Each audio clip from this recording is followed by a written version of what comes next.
মনে রাখ, ব্রজবাসীরা কেন রাধে রাধে বলে?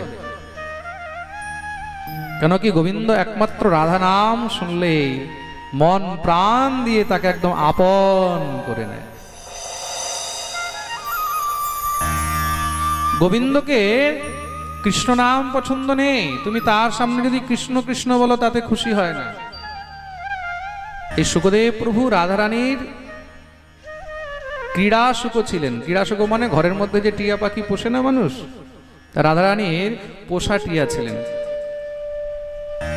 ক্রীড়া শুক শ্রী বৃষভানুজায় পবিত্র চঞ্চু প্রিয় চুম্বনে।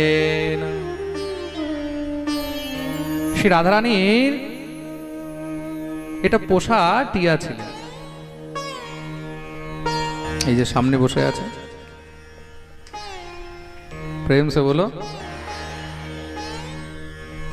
রাধারানী সবসময় তাকে কৃষ্ণ নাম শেখাতেন। রাধারানী কি শেখাতেন? কৃষ্ণ নাম। কৃষ্ণ বলো, কৃষ্ণ বলো, কৃষ্ণ বলো, কৃষ্ণ বলো। শুকপক্ষী যখন কৃষ্ণ কৃষ্ণ বলতো, টিয়া পাখিকে তুমি যা শেখাবে তাই বলবে, তাই না? যা শেখাবে তাই বলবে। তাকে শেখাচ্ছে কৃষ্ণ বলো, কৃষ্ণম বদ, কৃষ্ণম বদ, কৃষ্ণম বদ, কৃষ্ণ বলো, কৃষ্ণ বলো। শুকপক্ষী কৃষ্ণ কৃষ্ণ বলে, কৃষ্ণ কৃষ্ণ। রাধারানী আনন্দে তাকে ধরে একদম তার ঠোঁটগুলোকে চুমু খায়। পবিত্র চঞ্চু প্রিয় চুম্বনেন, তার সেই পবিত্র চঞ্চু, চঞ্চু মানে ঠোঁট, আমাদের যেটাকে ব্রজভাষায় বলে চোঁচ। তা সেই টিয়া পাখির ঠোঁটগুলোকে রাধারানী ধরে চুমু খায়। আহা হা, কি সৌভাগ্য সেই শুকপক্ষীর। সাক্ষাৎ করুণাময়ী সরকার, সাক্ষাৎ বৃষভানু নন্দিনীর অধরামৃত রস তিনি পান করছেন। আর সেই শুকপক্ষী উড়তে উড়তে যখন গোবিন্দের কাছে চলে যায়, নন্দগ্রামের মধ্যে গিয়ে যখন বসে ঠাকুরের কাছে গিয়ে সেখানে ওই কৃষ্ণ কৃষ্ণ বলে, ওই যে অভ্যাস হয়ে গেছে কৃষ্ণ কৃষ্ণ বলার, তো গোবিন্দের কাছে গিয়ে কৃষ্ণ কৃষ্ণ কৃষ্ণ কৃষ্ণ বলে ভগবান সেই শুকপক্ষীকে ধরে কোলে বসায়। বসে বলে, শুক কৃষ্ণেতি মা বদ, রাধেতি বদ, রাধেতি বদ। কৃষ্ণ কৃষ্ণ বলো না, তাহলে বলে রাধা রাধা বলো, রাধা রাধা বলো। শুকপক্ষী বলে রাধা রাধা রাধা। শুনে গোবিন্দ কি করেন? গোবিন্দ সঙ্গে সঙ্গে একদম আনন্দে সেটাকে ধরে তার ঠোঁটগুলোকে আবার চুমু খায়। দেখুন, বর্ষানায় যাচ্ছে, বর্ষানায় গিয়ে রাধারানীর অধরামৃত পান করছেন, আর নন্দগ্রামে আসছেন, নন্দগ্রামে এসে গোবিন্দের অধরামৃত পান করছেন। এই সংসারের মধ্যে এমন সৌভাগ্যবান দ্বিতীয় আর কেউ। একবার এক গৃহস্থের ঘরে এক সাধু গিয়ে উপস্থিত হয়েছে। খুব সুন্দর সেই সাধুকে স্বাগত সৎকার করেছেন। খুব অর্থ বৈভব যশ সম্পত্তি সব কিছু আছে সেই গৃহস্থের কাছে, কিন্তু তার ছেলেটি কখনো ভুলেও ভগবানের নাম নেয় না। ঠাকুর নাম, ঠাকুর সেবা এগুলো কিছু পছন্দ করে না। বন্ধু বান্ধব নিয়ে সাংসারিক সুখ উপভোগ এগুলোর মধ্যে সবসময় মেতে থাকে। সেই গৃহস্থ পরম ভক্ত সাধুর কাছে বললেন, মহারাজ, আমার একটি দুঃখ আছে। কি? আমি ঠাকুর সেবা ছাড়া থাকতে পারি না, কিন্তু আমার ঘরে আমার সন্তান, আমার পুত্র, সে ভুলেও কখনো ঠাকুর নামও নেয় না। কি করা যায় বলো? সাধু বললেন, আচ্ছা ঠিক আছে, একবার আমার কাছে নিয়ে আসো। পুত্রকে কাছে নিয়ে এসেছেন। বাবা বললেন, প্রণাম দণ্ডবোধ করো। চলো, বাবা বলেছে বলে প্রণাম দণ্ডবোধ করে নিল। সাধু বললেন, রাধে রাধে বলো, রাধে রাধে। তখন সেই ছেলে বলছে, রাধে রাধে বলে কি হবে আমার? রাধে রাধে বলে কি হবে? বলে রাধে রাধে বললেই কিন্তু তোমার সব কিছু হয়ে যাবে। আচ্ছা, কি আছে এই রাধে রাধে নামের মধ্যে? বলে চিন্তা করো না, সময় আসলে তুমি তার অর্থ আপনি বুঝে যাবে। সাধু বলে দিয়ে গেছে, কিন্তু মাঝে মাঝে ওর মনের মধ্যে এটাই আসে, রাধে রাধে কেন বলতে বললো আমাকে, এই রাধা নামের মধ্যে এমন কি আছে, রাধে রাধের মধ্যে কি আছে। দেখতে দেখতে জীবন পেরিয়ে গেল, বৃদ্ধ হয়েছে, মৃত্যু হয়ে গেল। যখন মৃত্যু হয়েছে, কোনো পুণ্য তো করেনি জীবনে, সবসময় খালি মহারাজ আড্ডাবাজি, বন্ধু বান্ধব নিয়ে যা হয় শখ মোহ যেগুলো করে গেছে, কত রকমের অপরাধ ইত্যাদি করেছে, নরকে গেছে। যখন নরকে গেছে, ধর্মরাজ এবার চিত্রগুপ্তকে বললেন, ভাই দেখো হিসাব কিতাব দেখা আরম্ভ করেছে। বলে মহারাজ জীবনভর তো এই পাপী কোনো পুণ্য করেনি, সব পাপ কর্মই করে গেছে, জীব হত্যা করেছে, আমিষ ভক্ষণ করেছে, মুদিরাও পান করেছে, কত রকমের কত অপরাধ করেছে। কিন্তু হ্যাঁ, সে একবার কোন সাধুর কথা শুনে রাধে রাধে বলেছিল। ওই যে সাধু বলেছিলেন রাধে রাধে বলো, ও কি বলেছে, বলে রাধে রাধে বলে কি হবে, রাধে রাধে বলে কি হবে। ওই যে রাধে রাধে বলেনি, কিন্তু উল্টো প্রশ্ন করতে গিয়ে তো মুখ থেকে রাধে রাধে বেরিয়েছে। বলে রাধে রাধে বলে কি হবে, ওই যে মুখ থেকে রাধে রাধে বেরিয়েছে, ওইটারই কিছু পুণ্য আছে, ওইটারই কিছু প্রতাপ আছে। ধর্মরাজ বললেন, তাহলে ওই রাধে রাধের কি পুণ্য আছে, তার কি প্রতাপ আছে, সেই পুণ্যের কি ফল? চিত্রগুপ্ত বলছেন, প্রভু সে তো আমিও হিসাব লাগাতে পারছি না। রাম নামের ফল, কৃষ্ণ নামের ফল, এগুলোর তো হিসাব আমার কাছে আছে, কিন্তু রাধে রাধের কি ফল সেটা তো আমিও এখনো পর্যন্ত জানি না, আমিও তার হিসাব লাগাতে পারছি না। এই রাধে রাধে বলার কি ফল?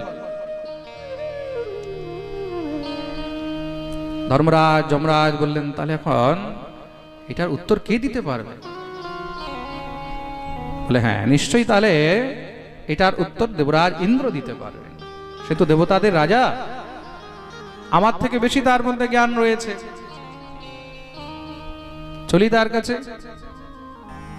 এখন সঙ্গে মহারাজ সেই ব্যক্তিকে নিয়ে যাচ্ছেন, বলে চল ভাই ইন্দ্রের কাছে, সেখানে গিয়ে জানা হোক যে রাধে রাধের ফল কি, রাধা নামের কি ফল, কি মহিমা। সে বলছে, দেখো আমি এইভাবে যাব না, তোমরা আমাকে টেনে ছেঁচড়ে নিয়ে যাবে, আমি এইভাবে যাব না। শত হলেও আমি ভুল করেই হোক রাধে রাধে তো বলেছি, তোমরা যখন তার ফলই জানো না, তাহলে আমাকে সসম্মানে নিয়ে যেতে হবে। ধর্মরাজ বললেন, আচ্ছা ভাই কিভাবে যাবি? বলে নিজের ঘাড়ে বসিয়ে নিয়ে যেতে হবে। এখন মহারাজ ধর্মরাজ তো এখন একটা চক্রে ফেঁসে গেছে। কেন? যিনি স্বয়ং ধর্মদণ্ডের অধিকারী, তিনি উত্তর দিতে পারছেন না। ঠিক আছে ভাই, গাড়ি বসিয়ে নিয়ে গেলেন। দেবরাজ ইন্দ্রের কাছে এসে যখন উপস্থিত হয়েছে, ধর্মরাজকে দেখে ইন্দ্র চিন্তিত হয়ে গেলেন। ধর্মরাজ ঘাড়ে বসিয়ে কাউকে নিয়ে আসছে, এটা কে? নিশ্চয়ই কোনো মহাপুরুষ হবে। ইন্দ্র সঙ্গে সঙ্গে উঠে দাঁড়িয়ে গেছে, প্রণাম করছে।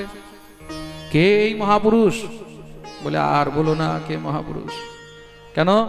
বলে কোনো সময় ভুল করে সে রাধে রাধে বলে ফেলেছিল, তা সেই রাধে রাধের যে কি ফল সেটা আমি বুঝতে পারছি না, তাই তোমার কাছে এসেছি দেবরাজ, একটু তুমি বলো এই রাধে রাধের ফল কি? দেবরাজ তো শুনেই চমকে গেছে। ধর্মরাজ, রাধে রাধের কি ফল সে তো আমিও জানি না। এই রাধে রাধে বললে কি মহিমা, তার কি ফল সে তো আমিও জানি না। কি বলছো দেবরাজ, তুমিও জানো না? তাহলে এটা কে বলতে পারবে? বলে হ্যাঁ নিশ্চয়ই, তাহলে দেবাদিদেব মহাদেব বলতে পারবেন, চলো ওনার কাছে। যখনই মহারাজ যেতে লেগেছে সঙ্গে সঙ্গে, তাহলে বলে দুইজন মিলে আমাকে ঘাড়ে বসিয়ে নিয়ে যেতে হবে। দেবরাজ তো এবার ভালোই মহারাজ ফেসে গেছে। আচ্ছা ঠিক আছে বেটা বসো।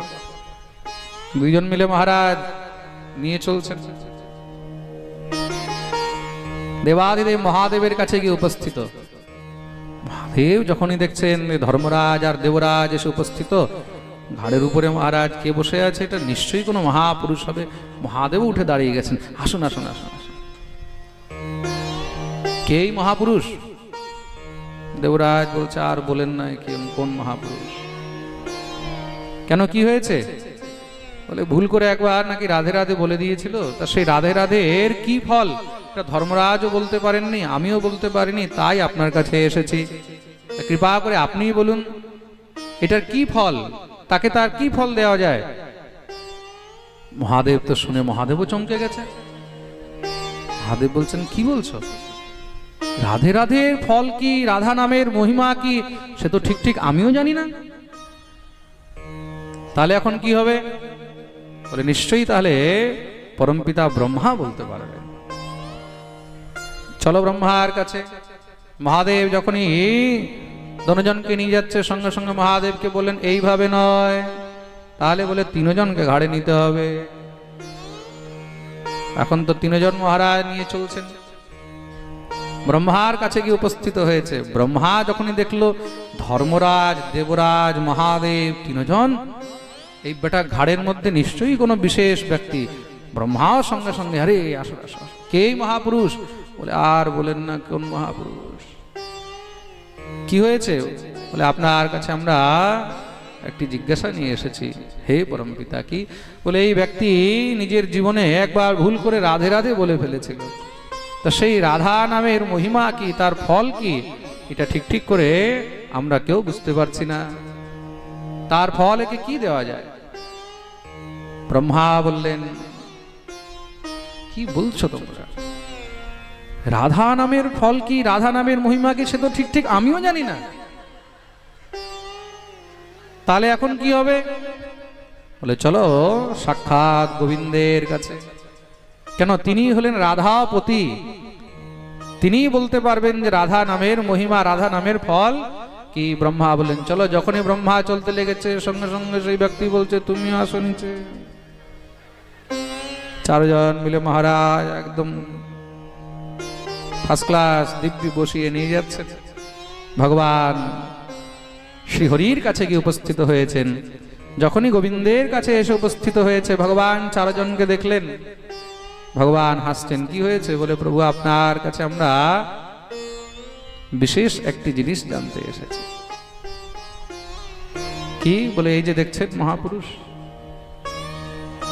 ভগবান বলেন হ্যাঁ বুঝতে পারছি, কিছু বিশেষ তো আছে। তোমরা চারজন মিলে ঘাড়ে করে নিয়ে এসছো, কাঁধে বয়ে নিয়ে এসেছো, তাহলে নিশ্চয়ই কিছু না কিছু তো বিশেষ হবে। বলো কি জানতে চাও?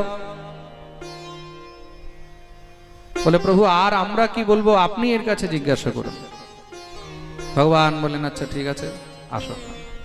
ঠাকুরের কাছে এসেছে, ভগবানকে প্রণাম করলেন। ভগবান বললেন কি জানতে চাও? বলে প্রভু এই রাধে রাধের মহিমা কি, রাধে রাধের ফল কি? ব্রহ্মা বললেন প্রভু আমরা এখনো পর্যন্ত কেউ এটার উত্তর দিতে পারিনি, না ধর্মরাজ, না দেবরাজ, না মহাদেব, না আমি। সে জীবনে একবার কোনো সময় ভুল করে রাধে রাধে বলে ফেলেছিল। তাই রাধে রাধে বলার ফল কি, রাধা নামের মহিমা কি, আমরা কেউ আর বুঝে উঠতে পারছি না। তাই আমরা আপনার কাছে এসেছি, এবার আপনি বলুন। তো ভগবান তার দিকে তাকিয়েছে, বলে তুমি কিছু বুঝতে পেরেছো এতক্ষণে যে রাধা নামের ফল কি, রাধা নামের মহিমা কি? বলে প্রভু এখনো বুঝতে পারলাম না। বলে এখনো বুঝতে পারোনি? বলে না। বলে আর কি চাই বোঝার জন্য? বলে প্রভু এখনো ঠিক মতন বুঝতে পারছি না। আরে তুমি একবার ভুল করে রাধে রাধে বলে সোজা ডাইরেক্ট আমার কাছে পৌঁছে গেলে, এর থেকে বড় ফল রাধা নামের আর কি হতে পারে? বলিয়ে রাধা রানী জয়। আহা, বিচার করে দেখো, জন্ম জন্মান্তর পেরিয়ে যায় শুধু গোবিন্দের কাছে যাওয়ার জন্য, আর একবার রাধা নাম নিয়ে সোজা ঠাকুরের কোলে উঠে বসে গেছে। এর থেকে বড় রাধা নামের মহিমা আর কি হতে পারে? তার জন্য যখনই সময় পাবে, যতক্ষণ সময় পাবে, রাধা রানীকে স্মরণ করবে, প্রেম সে বলো